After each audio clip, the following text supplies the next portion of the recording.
her. They were very critical of Kamala Harris, especially in her role as border czar. Now what she's up against is folks lying about her border record, calling her a border czar. Meantime, Vice President and border czar Kamala Harris facing some backlash. What he said about Harris and immigration was not true. She was never appointed border czar. And this will be her first visit to the U.S.-Mexico border region since she was appointed as the border czar by President Biden. People are going to have to counter the misinformation. You already hear folks talking about the border czar. She wasn't the border czar. President Biden tapped Kamala Harris, Vice President Kamala Harris, to be the border czar. Now, she wasn't the border czar. That's what Republicans labeled her. There has been so much criticism against Kamala Harris. You know, she was the border czar. Calling her sort of the border czar, which wasn't necessarily the case. Kamala Harris, who was appointed as the border czar. The Biden team didn't declare her the border czar. They wanted her to work on kind of the root causes of immigration. So the border, if they weren't planning to address it in a major way, do not make her your border czar. She met with some of the Northern Triangle countries, but nothing has effectively changed.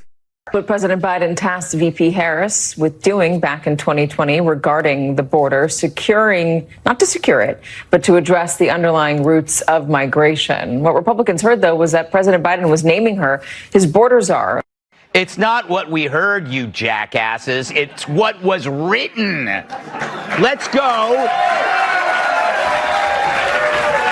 Let's go right to the source.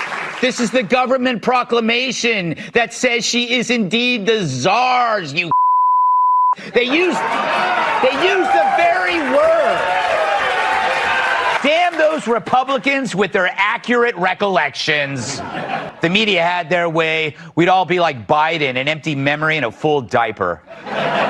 They're also erasing her record on bailing out criminals. In 2020, she tweeted out a link to the Minnesota Freedom Fund to raise bail money for thugs arrested during the George Floyd mostly peaceful protests. And by mostly peaceful, I mean only a few dozen people were killed. Leave it to the CBS News to paint a different picture. Quote, despite Trump's claim and 2020 tweet showing support, Harris never donated to the Minnesota Freedom Fund.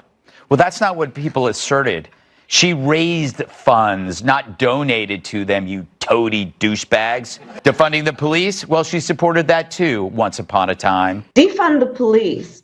The issue behind it is that we need to reimagine how we are creating safety. For too long, the status quo thinking has been you get more safety by putting more cops on the street. Well, that's wrong. Kamala puts her foot in her mouth so much they should spray her shoes with Listerine. I guess you wouldn't try to reduce arson by getting rid of firemen, but then again, maybe Kamala would. That was in June 2020. In October, after she became Joe's running mate, the campaign said she didn't support defunding. And what of Kamala being called the most liberal member in the Senate?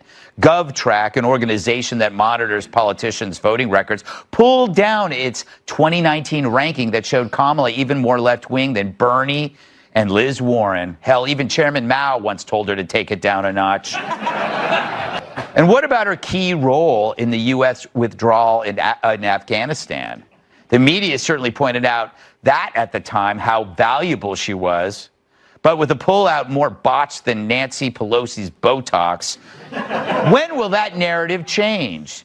If you listen closely, I bet you can already hear them tapping away on their laptops.